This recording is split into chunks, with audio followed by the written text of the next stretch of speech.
if I die too soon? Handa ba ang pamilya mo kung wala ka bukas? Bilang magulang, gusto nating maibigay ang pangangailangan ng pamilya. Pagkain, bahay, edukasyon ng mga anak, bills. Pero madalas nating nakakalimutan tanungin, kapag nawala ang income ko, sino ang sasalo sa pamilya ko? Hindi natin alam kung gaano kahaba ang buhay, pero alam natin na may mga responsibilidad tayong kailangan protektahan. Hindi natin kayang kontrolin kung kailan tayo mawawala, pero kaya nating paghandaan ang financial impact nito. Life insurance is not about preparing for death. It is about preparing for the people who leave behind. Kaya, bawat pamilya dapat may sagot sa tatlong tanong. Number 1, may financial protection ba ang pamilya ko? Number 2, sapat ba ito sa kanilang needs?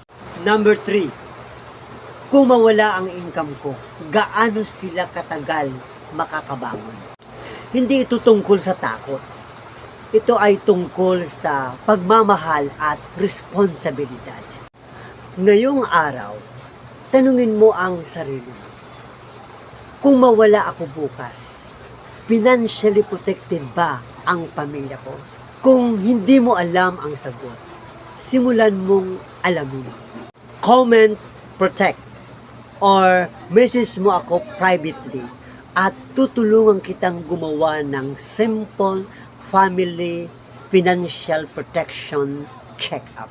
Hi, ako si alias Bronjan Saltiban Jr., a proud IMG financial educator. Ang aking misyon, turuan ang bawat pamilyang Pilipino na maging saver, investor, at financially secure.